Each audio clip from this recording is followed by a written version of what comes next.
overriding sort of feeling in the presser afterwards seemed to be relief from you and for Joshua. It was, yeah. I've never seen Josh. I mean, he didn't tell me about his, say, flu. I mean, whether you call it flu or man flu or whatever it is, he weren't well. But at the press conference, at the workout, he never mentioned it to me. And as soon as I got in the ring, he went, "I've been so ill." I was like, you know, and it wasn't just that. We were walking around the stadium at the press conference, and he went to me, "Imagine if I lost here." And we lost out in a Wilder fight. I was like, "All right, mate." Because when you back yourself to do something, when it pays off, it's really rewarding. And that's what I spoke to him about yesterday. You know, we said, enough's enough, we've got to make a decision.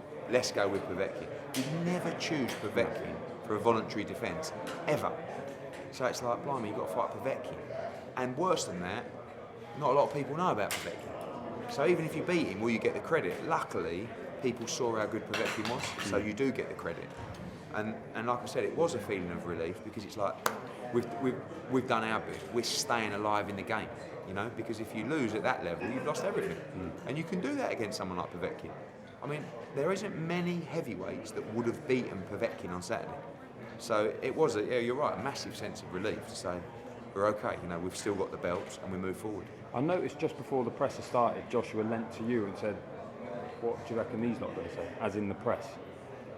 Was there... I'm not sure he said that, but... No? No. So he was, I mean, he seemed... He don't really, he's not a talker. No, he Yeah, didn't like I seem said, particularly happy. No, he was happy. I mean, he's... no, he was very happy with his performance. I mean, he knows that he wasn't 100% and he was sloppy early on, started a bit slow. But, you know, I see a couple of people who had Povetkin up in the fight. Not for me. I mean, I did 4-2, but I had Povetkin a real threat, particularly early on.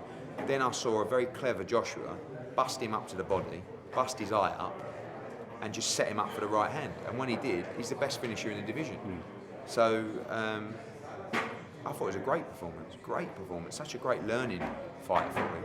But let's look at what we're saying, a learning fight for a unified heavyweight world champion who's had 22 fights. So he's having to learn in these fights. He's probably 4 or 5 fights away from his absolute prime, right? 3 or 4 fights away from his prime.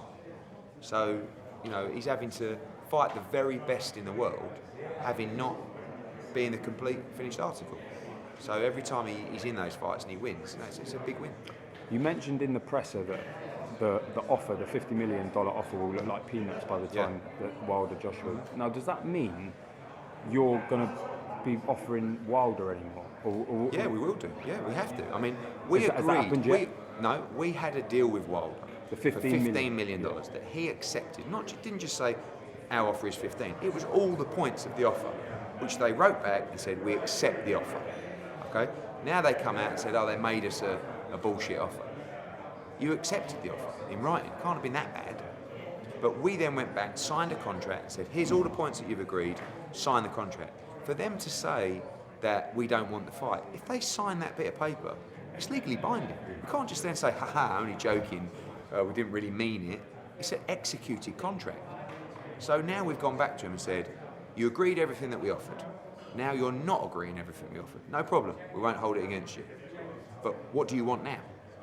Okay, so the only way this fight can presumably they want more money. Well done. Yeah. So at the end of the day, the only way this fight can happen is if he beats Tyson Fury, because Fury will have a rematch clause, etc., etc.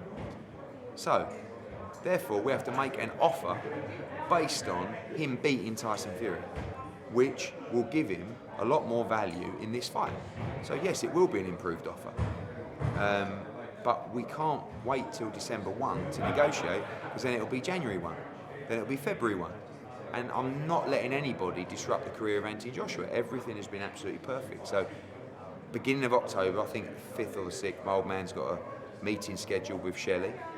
Hopefully they can make some progress. There's no reason why the deal can't be in place. But obviously he's going into a very risky fight as well against Tyson Fury. It doesn't matter. No, what I mean is that means the chances of him fighting Joshua, obviously, just by their very nature, the fact that he's got to fight Tyson Fury, and should he lose, there will be a rematch. Yeah, no, if he loses, there's no fight. Yeah. But there's no reason why we can't have a deal in place that says, if you beat Tyson Fury, these are the terms, and it's on. It's quite simple. Ideally, from your point of view, it'd be better if you had an easier fight in the interim. Yeah. Well, Or not. It would, but it wouldn't be. We wouldn't be improving our offer as such. Because if he beats Fury, it makes the Joshua fight much bigger. That's why I said the $50 million, which, by the way, they had to phone around various people that meant the deal couldn't take place to try and get the money together, which isn't particularly, say pleasant, but solid in terms of its approach, will look like peanuts. And even more so if we choose to do the fight in America. I mean, $50 million for that fight after Joshua's performance on Saturday and a potential win for Wilder in December will be peanuts if this fight takes place in America. But do we look at a 2-fight deal?